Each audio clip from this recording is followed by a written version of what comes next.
Olá, você biomédica, biomédico, que acompanha o Centro de Desenvolvimento Biomédico para o Ensino. Ficamos um tempo sem produzir conteúdos, sem trazer novos vídeos, mas retornamos com, incrivelmente, esse último vídeo do ano, com um tema extremamente importante que versa sobre o uso da inteligência artificial generativa de texto por professores, por estudantes, enfim, por toda a comunidade acadêmica. E nós temos aqui uma pessoa super especial que eu conheci há pouco tempo, extremamente solícita e com uma atuação importantíssima, que é a educadora Yolanda França, que está aqui com a gente, que hoje vai falar sobre esse tema para a gente poder melhorar as nossas práticas e etc. Desde já, eu solicito que você, que nos acompanha, compartilhe esse conteúdo com as pessoas que você gosta, compartilhe com o seu colegiado de professores, compartilhe com o teu colegiado de estudantes, o teu núcleo docente estruturante, compartilhe com a gestão de sua instituição e que esse conteúdo possa fazer a diferença e tornar o nosso processo de ensino e aprendizagem cada vez mais assertivo. A professora Yolanda França, que eu já vou passar a palavra para ela, é pedagoga, especialista em tecnologias educacionais, com experiência em projetos que conectam inovação e educação básica. Estou copiando isso aqui do LinkedIn dela e depois você pode adicionar ela pelo LinkedIn, também pelo Instagram, quem sabe levar ela para a tua instituição de educação superior. Enfim, professora Yolanda, obrigado por aceitar participar com a gente desse momento que ficará eternizado no YouTube, né? E que é extremamente importante para o futuro da nossa educação em saúde e principalmente da nossa educação em biomedicina. Então, mais uma vez, obrigado pela sua presença. Obrigada, Eric. Obrigada. É um prazer enorme poder compartilhar um pouquinho do que eu sei aqui com vocês. E eu acho que nossa conversa vai ser muito boa. A inteligência artificial é o tema quente do momento, né? Então é importante a gente sentar, literalmente sentar para falar sobre isso com calma e desvendar um pouquinho do que é essa tecnologia que veio para ficar. Legal, professora. Então, fique à vontade para subir seu conteúdo e eu vou fechar a minha câmera só para não ficar te distraindo com as minhas caras e bocas, conforme você fala, mas eu estou aqui, se eu tiver qualquer dúvida eu vou te interromper, e se eu não interromper também é porque eu estou totalmente compenetrado na tua explicação, e depois que você finalizar a gente bate um papo, tá bom? Combinado. Vou ser breve aqui, mas para a gente ficar no mesmo nível de conversa, para a gente debater sobre esse tema. Vou compartilhar Tá com você. combinado. Opa, cadê meu Keynote? Vamos lá, então. Falar um pouquinho sobre inteligência artificial, e bem pouco mesmo, porque é um tema muito vasto e dá muito pano para manga. Então, vamos começar falando sobre o professor e a atuação docente perante as mudanças que a IA está trazendo. As mudanças no mundo educacional acontecem a todo momento, metodologia, pesquisador, uma referência diferente, um instituto, uma iniciativa, e a inteligência artificial, de uma forma muito especial e rápida, está também trazendo uma grande mudança para o nosso meio educacional. Falar um pouquinho sobre inteligência artificial na sua definição. A IA, ela é essa ciência de ensinar para as máquinas como reproduzir os padrões inteligentes do nosso comportamento. O termo inteligência artificial, ele é antigo, mais antigo do que Gemini, ChatGPT, Gama e tudo isso que a gente está vendo agora, Siri, Alexa. Ele é de 1956, quando John McCarthy fez uma convenção e ele queria atrair pessoas para entender e para estudar mais sobre esse tema que ele estava trabalhando, e ele usou esse termo, inteligência artificial. Ele usou esse termo quase como algo comercial, como algo apelativo, para chamar a mesma atenção das pessoas. E deu muito certo, tão certo que a gente ainda usa esse termo. E o termo foi usado em 56, mas antes disso, o Alan Turing já tinha essa concepção, ele fazia ali os seus testes, ele tinha essa ideia de que em algum momento a gente conseguiria ter resultados oferecidos por uma máquina que, se comparados a resultados humanos, seriam indistinguíveis. A gente não conseguiria dizer o que é humano e o que é máquina. Antes disso ainda, em 1943, nos Estados Unidos, foi publicado um artigo por dois pesquisadores que faziam ali de uma forma muito caseira circuitos elétricos que simulavam ali uma rede neural. Então, é um tema que vem sendo estudado e trabalhado em momentos com maior investimento, momentos com menos, e agora a gente tem esse boom, que é a inteligência artificial. E ela está presente nos nossos celulares, nos nossos computadores, no filtro de e-mail, no aplicativo que a gente usa para ter rota de um lugar para o outro, e na nossa sala de aula, e no bolso dos nossos estudantes, e no nosso trabalho administrativo, por que não? E o propósito dessa inteligência artificial, dessa ferramenta, é ser útil para o ser humano. E aí, atenção, que eu até deixei aqui no slide destacado. A IA é uma ferramenta. E eu acho que é bastante sobre isso que a gente pode falar na hora do nosso bate-papo, viu, Eric? Sobre essa ferramenta. Então, não adianta nada eu ter um martelo na mão se eu não sei usar esse martelo, se eu não sei para que serve esse martelo. E eu posso usar o martelo para uma coisa boa, também para uma coisa ruim, para cometer um crime, assim como a inteligência artificial. E aí acho que é importante também dizer, a gente pode também entrar nesse debate depois, que a IA está aqui para nos ajudar, a IA está aqui para ser uma ferramenta, e a gente precisa tirar um pouquinho a concepção de cena de que usar ferramentas de inteligência artificial é uma forma de trapaça. Ela pode ser usada para trapaça? Ela pode ser usada para trapaça. Mas não é para isso especificamente que ela serve. E aí, quando a gente fala de inteligência artificial, é a mesma coisa que a gente falar de mercado, de educação, de indústria. É um tema muito amplo. E nós temos diferentes tipos de inteligência artificial, e nós temos diferentes aplicações dessa inteligência artificial. Então, é como se nós tivéssemos tijolos, e esses tijolos são usados para construir coisas. Eu posso usar um tijolo para fazer uma mureta, para fazer uma casa inteira, eu posso fazer diferentes coisas com esse mesmo princípio. Um tipo de inteligência artificial é o aprendizado de máquina, que é aquela IA que aprende a partir de dados e comportamentos e ela vai se reprogramando e se readaptando a partir do que ela tem ali de repertório. Um segundo tipo é o modelo de linguagem grande, que usa grandes quantidades de texto, grandes, assim, enormes quantidades de textos, compreende esses textos, essa linguagem humana, e é capaz de prever e de gerar, né, simular outras falas, outros textos e outras coisas também nessa parte da linguagem. E nós temos a IA generativa, que é a que fez um boom nos últimos anos, que é a que faz a gente ficar espantado com o que ela é capaz de fazer, porque ela usa do repertório que ela tem para fazer conteúdos inéditos, para criar coisas. E, inclusive, esse criar é um tema bastante debatido no meio acadêmico, porque a gente fala que a IA, ela está criando, ou ela está reinventando, ou ela está parafraseando alguma coisa. Então, o termo criar, ou o termo inédito, ainda estão em discussão nesse campo. E aí, quando a gente fala de IA na educação, a gente fala também sobre os potenciais que ela tem. Então, hoje nós já temos inteligências artificiais que são capazes de fazer mapeamento de conhecimento. Então, a gente consegue fazer um perfil do nosso aluno e consegue mapear e quais níveis ele tá alcançando, né, no conhecimento. Temos bibliotecas virtuais, então, a partir de um perfil leitor que tem desse aluno, é feita uma sugestão de um novo livro, é feita uma contagem de palavras lidas num período de tempo. E nós temos também como fazer planos de aula que são adaptáveis, que são inclusivos. Muitas vezes a gente tem alunos que têm uma necessidade diferente dos demais, então a IA também ajuda nessa adaptação de conteúdo.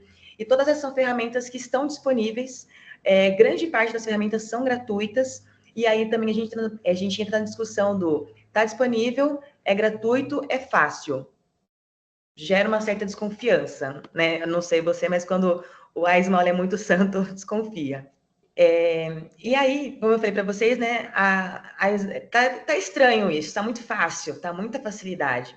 E aí eu não posso vir aqui falar com vocês, educadores, falar sobre a IA na educação, sem falar do elefante branco gigante que entra aqui na sala e que senta na mesa com a gente, quando a gente fala de inteligência artificial na educação.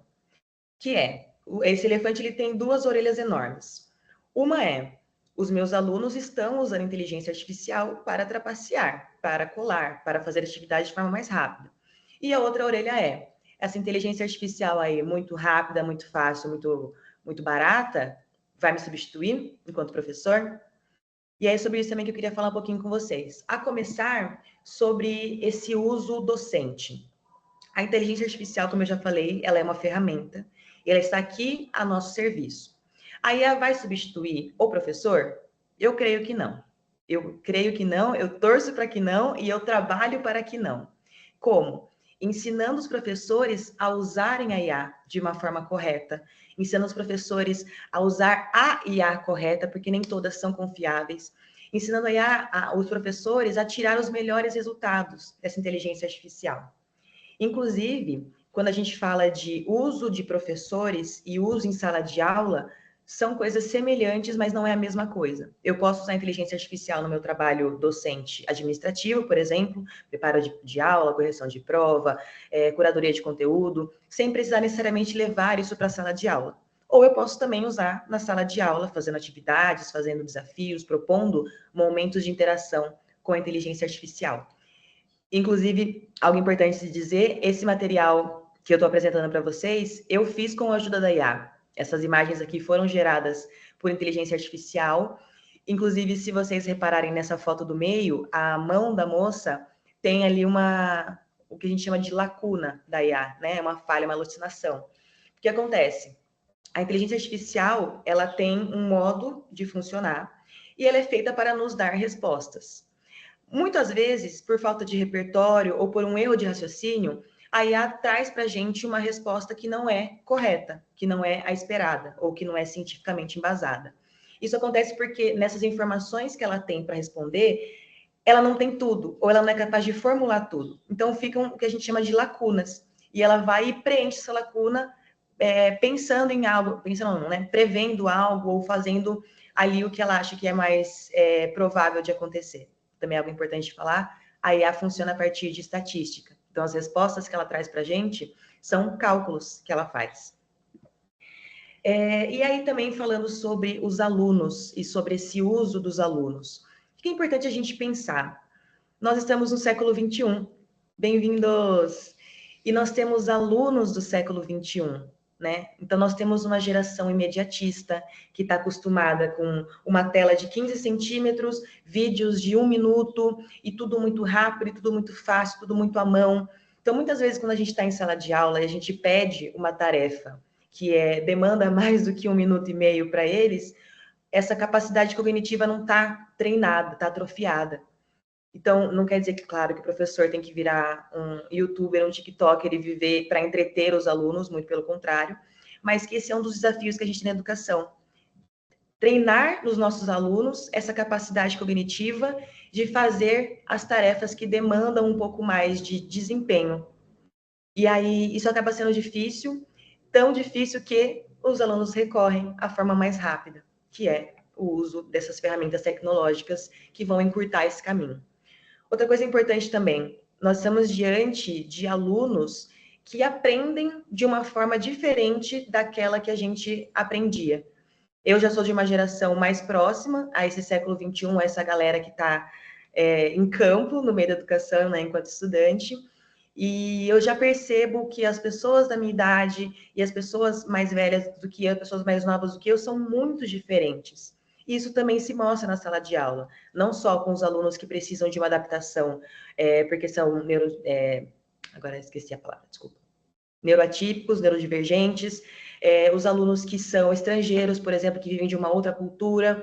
E os alunos que estão no que a gente chama de, entre muitas aspas, normalidade, entre muitas aspas, são também diferentes entre si.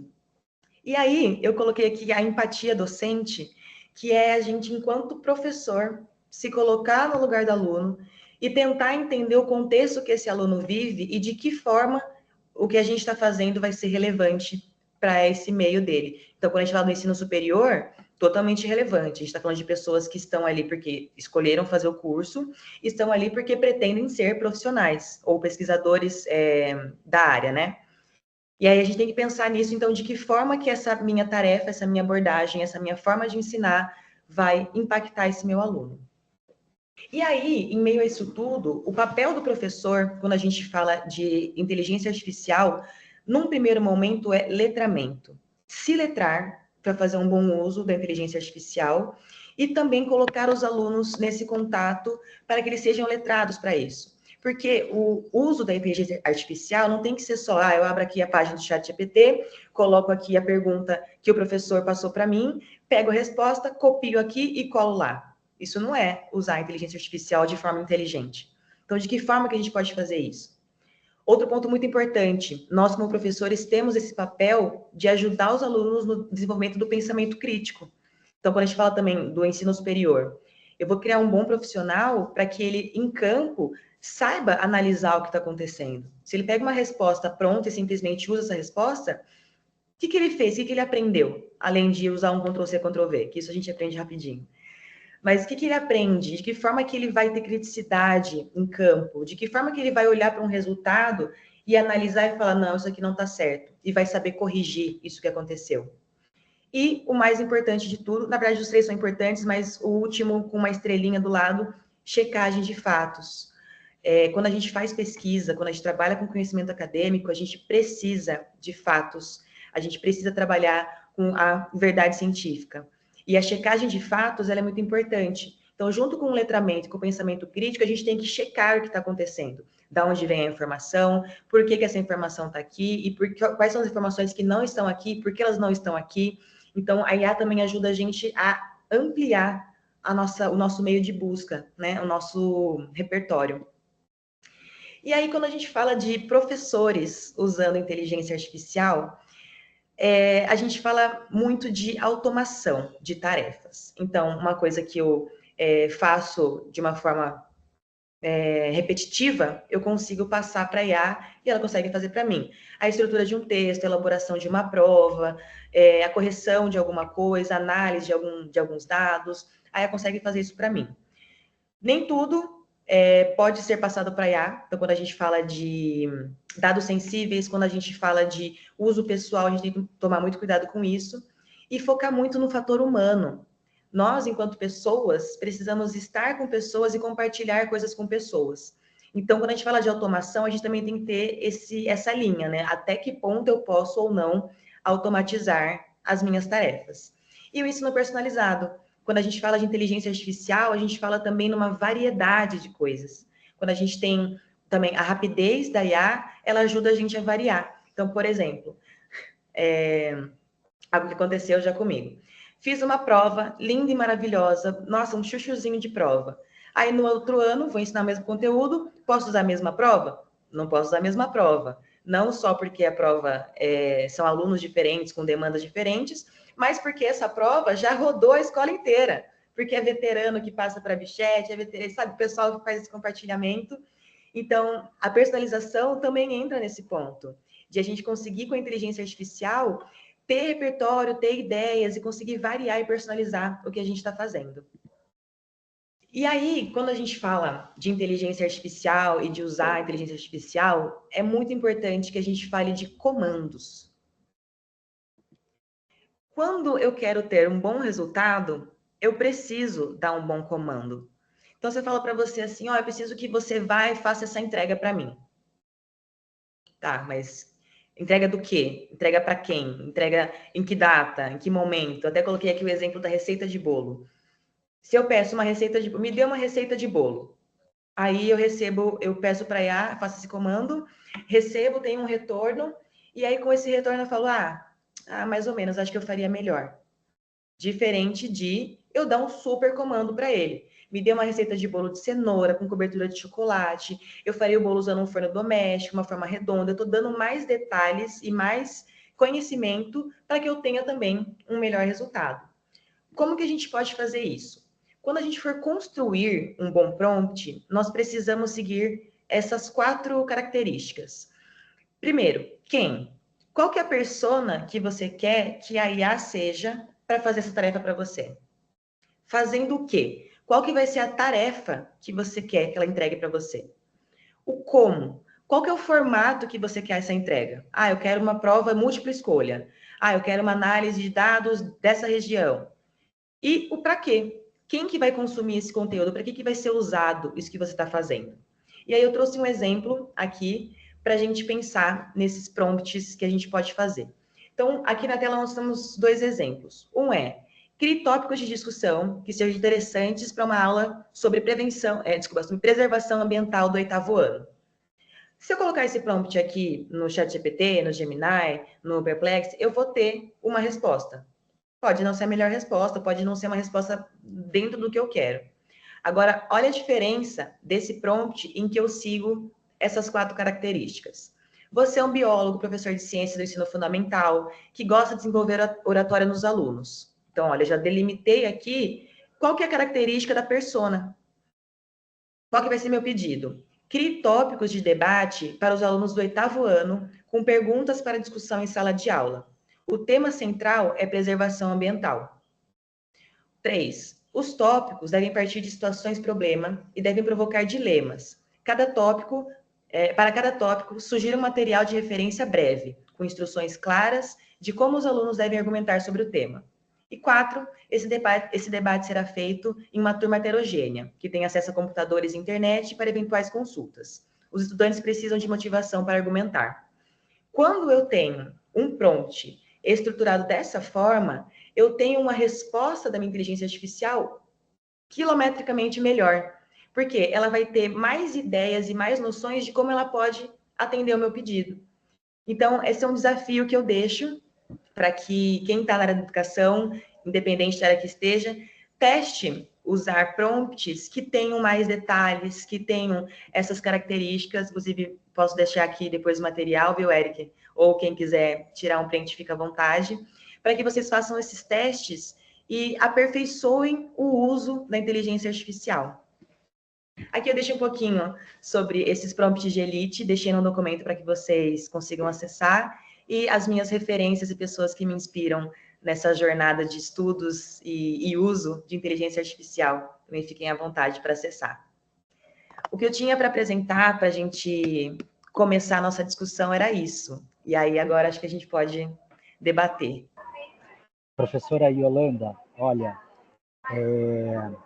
muito pontual, muito assertivo, e eu fiz várias anotações aqui, inclusive sobre essa indicação de prompt de elite que você colocou, né? Indicando qual é a persona, o lugar, diria assim, o lugar de fala, o lugar da ferramenta de inteligência artificial generativa de texto. Isso é muito interessante. E uma coisa que me marcou desde o início na sua fala é: a IA é uma ferramenta.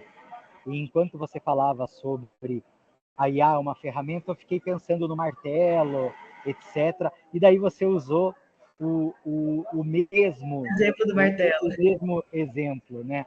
E é muito interessante que, ao longo de toda a sua fala, você deixa muito claro que é preciso que tanto estudantes quanto professores estejam orientados sobre o uso e o bom uso da IA, né? Isso vai ao encontro da regulação desse uso nas escolas, nas instituições de educação superior, e muito mais que isso, dentro de cada curso, certas regras ou limites dentro de sala de aula para quando utilizar, quando não utilizar, né?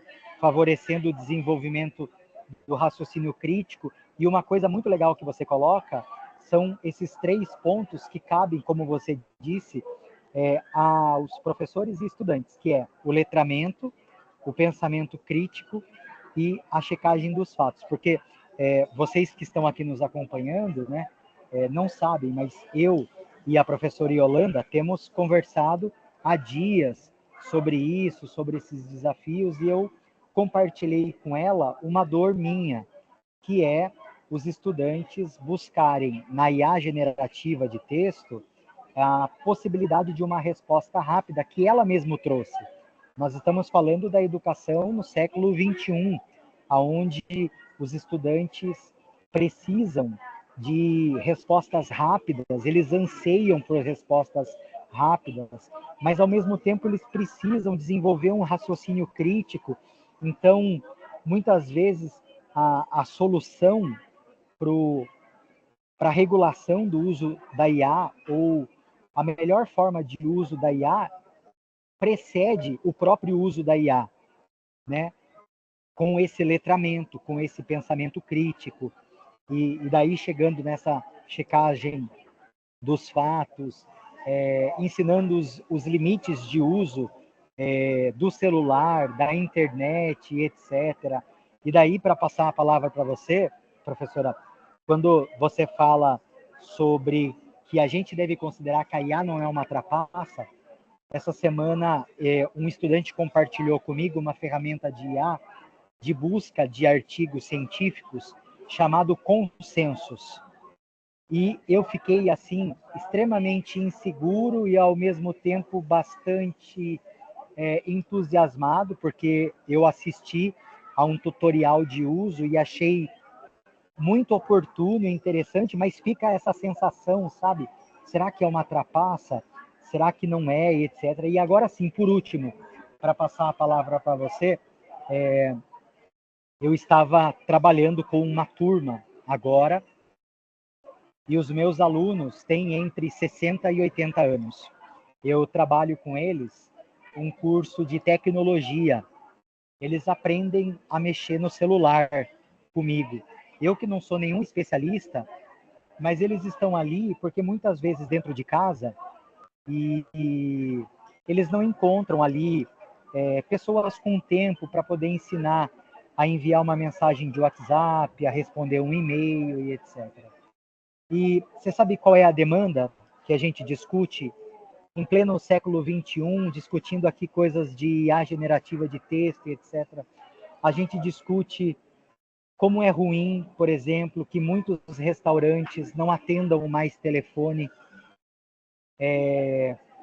para que seja feito um pedido de marmitex e tenham migrado todo o seu atendimento para o iFood, porque esses idosos não conseguem usar todas essas tecnologias da mesma forma. Então, como as realidades educacionais são diferentes, as dores são diferentes, etc. Óbvio que é o tema, o foco aqui, né? Nós estamos falando do uso da IA generativa de texto, etc. Mas eu acho que você traz muito bem que a gente precisa desse letramento, pensamento crítico, checagem dos fatos, regulação, para que, antes de tudo, professores saibam, e eu me incluo, obviamente, que a gente saiba a operar essa ferramenta da melhor forma e, a partir daí, orientar os estudantes para que utilizem da melhor forma.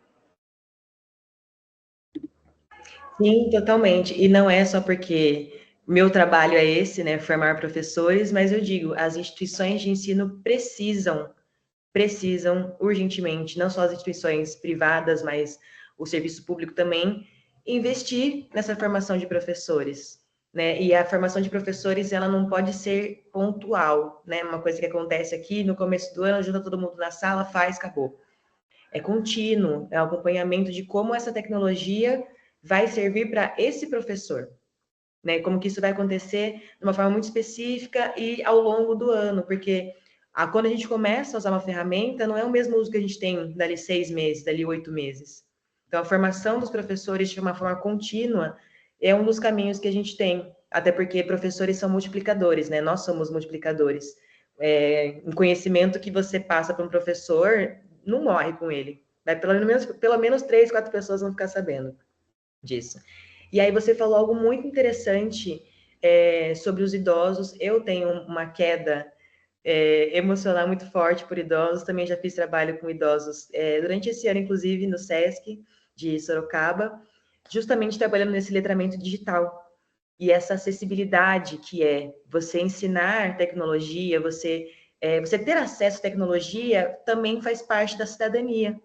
Então, como é necessário que a gente pense sobre isso e que a gente pense de que forma que esse acelero da IA vai influenciar nessa acessibilidade também, nessa cidadania de quem está tendo ou não contato com isso. Você sabe que há alguns, acho que um mês atrás, um mês e meio, eu participei de uma mesa redonda falando da minha percepção enquanto educador, não do lugar de um especialista, mas da minha percepção enquanto educador, utilizando inteligência artificial e acompanhando o uso não regulado e orientado por mim pelos meus estudantes, porque eles não estão orientados por mim para o uso da inteligência artificial e eu nem tenho essa regulação em sala de aula, porque me falta condições técnicas ainda e conhecimento para isso, né? Mas eu fui compartilhar a minha experiência, a minha percepção, utilizando, propriamente dito, e acompanhando o uso dos meus estudantes. Eu estava ali acompanhado de alguns especialistas, né, de fato. E eu vi, muitas vezes, professores fazendo questionamentos de alto nível sobre o uso e as aplicações da IA. Mas o nosso público ali era um público de estudantes. E aquela era uma oportunidade de se compartilhar conhecimentos não de alto nível em termos de especificidade, mas de alto nível em termos de, talvez, obviedade para aqueles que são especialistas. O básico, porque nós, em meio a todas essas discussões, eu tenho a percepção que nós estamos na superfície, no básico. E é o básico que a gente não sabe, é o básico que a gente precisa regular para usar e aplicar efetivamente. Porque o aprofundado, né, ele não está próximo da nossa realidade, né? A gente precisa aí de níveis mais elevados de conhecimento para conseguir chegar, e talvez somente os profissionais da área ou profissionais especialistas como você que tenham essa dimensão mais aprofundada. Então eu penso que a gente tem que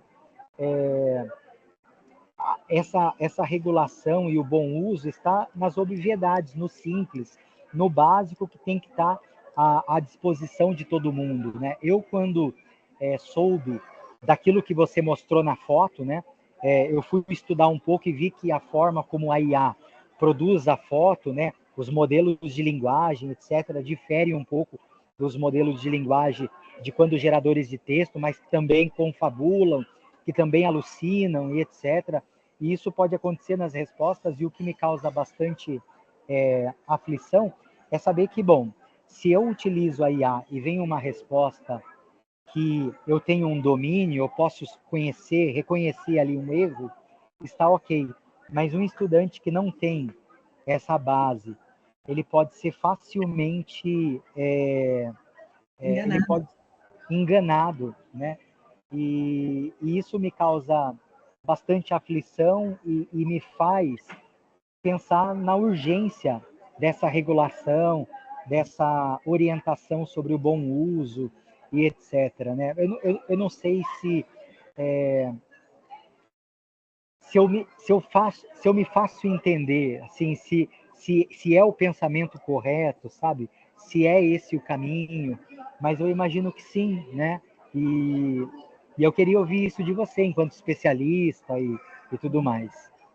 Sim, eu acho que é esse o caminho mesmo. Quando a gente não tem regra, tudo pode, né? Então, é importante que as instituições de ensino, dentro do que é, né, da lei, se posicionem quanto ao uso da IA. Então, de que forma que essa instituição permite que os alunos façam uso? De que forma que essa instituição investe no conhecimento dos professores? O que vai ser feito, né? Quais são as medidas tomadas em caso de fraude, em caso de manipulação de imagens, em caso de trapaça em avaliações. Então, a gente precisa, só que assim, é o que você falou, nós estamos ainda galgando os primeiros passos, é tudo muito novo. E aí, quando a gente se acostuma com esse novo aqui, já tem um outro novo mais novo ainda, e a gente já está atrasado de novo. Então, muitas vezes, essa regulamentação, ela vem de uma forma genérica. Então, isso pode, isso não pode. Só que as entrelinhas também são importantes. Porque, né, quem quer burlar de alguma forma sempre acha uma brecha. Então, é importante que a gente saiba, nesse primeiro momento, né, se a gente for pensar, o que a minha instituição de ensino precisa para pensar numa regulação dessa inteligência artificial? Primeiro, todo mundo que está aqui sabe o que é inteligência artificial? Eu não vou saber dizer se uma coisa é boa, ruim, vai me substituir ou não, é rápido, não é se eu não sei o que é isso. E saber o que é não é necessariamente entrar no site da IA e fazer uma pergunta. É saber o que tem por trás, como é que ela funciona, como é que ela processa as respostas. Então, esse é o primeiro ponto. Garantir que todos aqui saibam o que está acontecendo. Porque quando a gente sabe o que está acontecendo, a gente sabe quais são as possíveis ocorrências que podem vir. Então, o mal pode acontecer dessa forma. Quais são as medidas? O bem pode acontecer dessa forma. O que a gente vai fazer para que esse bem aconteça? Então, são esses primeiros passos que a gente precisa sentar e fazer, enquanto instituições, enquanto família, enquanto professores, porque a gente tem que ter os nossos próprios princípios, né? As empresas têm lá os termos de uso e política de privacidade, nós também temos que ter, enquanto pessoas que estão na educação. E aí você falou sobre uma coisa importante também, esses erros, né, que a IA comete, que muitas vezes pode ser um erro conceitual, pode ser um dado inventado, uma estatística que não existe. O ChatGPT tinha até um certo tempo atrás o hábito de dar 10 coisas. Então, eu quero que você me dê dicas de lugares para visitar. Ele dá 10 lugares para visitar. Em que site eu posso fazer tal coisa? Ele dá 10 sites. Quais são as cores do verão? Ele dá 10 cores. Só que muitas vezes, em determinadas situações, ele não tinha 10 realmente para te dar. Então, do 3 em diante, era alucinação, era inventado. Um link de site que você clica e um site não existe, uma referência de um autor que nunca escreveu sobre isso. Então, é importante que a gente entenda que existem esses erros e que a gente faça desses erros algo pedagógico também. Então, um exemplo de atividade. Vamos construir um caso aqui, analisar esse caso, e depois a gente coloca esse caso na IA, para que ela analise também. Vamos fazer um comparativo? O que você colocou que a IA não citou? Ou o oposto, o que a IA colocou que você não citou? Tem algum erro nessa resposta? Olha só, você está sabendo mais do que a IA está corrigindo a inteligência artificial. Então, a gente pode também usar esses erros como algo pedagógico, algo que também serve para educar esses alunos. Eu acho isso muito importante. Acho que essa sua fala é assim, muito assertiva. E tenho certeza que isso vai ajudar muitas pessoas que estão nos acompanhando. Porque eu tenho compartilhado essa minha dor com vários professores e tenho sentido que é a dor deles também. E uma coisa que você coloca, né, sobre essa regulação, muitas vezes se regula o que pode, o que não pode, as entrelinhas ficam ali abertas. E o que eu tenho percebido é que muitas vezes os professores utilizam a IA, mas sem compreender a essência e sem prever os riscos e os benefícios. Então, usar simplesmente por usar, sem conhecer a ferramenta, os seus mecanismos e sendo capaz de prevenir riscos e benefícios, pode parecer que você está surfando nessa onda tecnológica e etc. Mas essa sensação, que pode ser positiva para o professor, não é real, né? Porque ele pode estar aí entregando o seu processo de ensino e aprendizagem, há uma possibilidade de erros, de equívocos e etc. Então, todo mundo sabe, né, que o exercício da educação, ele requer uma autoanálise quase que diária, né, das suas práticas e etc. E óbvio que se no teu exercício da educação você emprega e deve empregar esse tipo de ferramenta, aliás, fazendo um adendo, aqui também acho que a função do educador não vai desaparecer, mas vai se tornar cada vez mais complexo ser um educador, ser uma educadora, porque as habilidades cognitivas, elas vai subir o patamar de exigência, certamente vai ficar mais elevado esse patamar, né, em se tratando de um educador, de uma educadora. Então, eu até desviei o foco aqui e perdi o raciocínio anterior, que é importante saber, de fato, prever os riscos e conhecer essa ferramenta para não tornar o processo de ensino e aprendizagem pouco efetivo ou tendencioso ou menos assertivo, tal. Então eu acho que isso vai muito ao encontro daquilo que você falou para a gente, né? Aqui a todo momento. E eu queria, Yolanda, não tomando mais tempo e agradecendo novamente a sua participação, pedir para que você falasse sobre o que você tem feito junto a instituições que fomentam a inteligência artificial. A gente até comentava de uma vaquinha que encerrou há pouco para que você possa ir para fora do país, representando os educadores do nosso, representando o nosso país para essa busca de conhecimento, etc. Eu queria que, se você fosse comentar alguma coisa do que eu acabei de falar, após isso, falasse sobre esse aspecto também do seu currículo, que eu acho extremamente importante. Legal. Só vou contar uma história que você falou sobre os alunos, né? E eu lembrei. Fiz uma atividade muito legal. Sabe aquela aula que você prepara assim, que você fala, caraca, se o Paulo Freire tivesse vivo, ele ia vir aqui, ó, dar um tapinha nas minhas costas. Que professor incrível que eu sou. E aí os alunos teriam que usar da internet para pesquisar e fazer uma resposta para eles. E aí nessa todo mundo acabou muito rápido, estranhamente. E aí você vai pegar para corrigir, tudo copiado do Google, tudo copiado assim, sabe? Um aluno que antes tinha um vocabulário que você entende que é limitado, escrevendo uma resposta por obséquio e palavras rebuscadas assim. E aí, nesse primeiro momento, me bateu uma sensação tão ruim eu fui passada para trás, eu fui enganada. Sabe aquele filme do Rocky Balboa, que toca Eye of the Tiger? Começou a tocar essa música na minha cabeça, eu falei, não, porque agora eu vou fazer uma atividade muito mais difícil. E aí eles vão ter que copiar à mão, não vai poder usar, vai ter que ir na biblioteca pegar a enciclopédia. E aquele momento que você para e fala, poxa, mas eu estou diante de alunos que têm um baita recurso na mão. Então, se essa atividade para eles foi rápida e foi simples, de que forma que eu, professora, posso instigar ainda mais esses alunos? Para que eles tenham mais tempo de dedicação e consigam exercer esse ofício de estudante, né, de pesquisar, de ir atrás do conteúdo e de, mais importante do que isso, absorver realmente, né, de forma significativa. E eu acho que a inteligência artificial e as tecnologias como um todo são esse caminho para a gente entender o nosso aluno e propor os desafios condizentes, né, que sejam realmente desafiadores para eles. Essa era a minha contribuição sobre esses alunos do século XXI. E aí, falando sobre o currículo, né, que você perguntou, nesse último ano de 2024, eu faço parte de um grupo de educadores do Google. E aí, agora em setembro, nós participamos de um processo seletivo para a construção de projetos com uso de IA para a educação.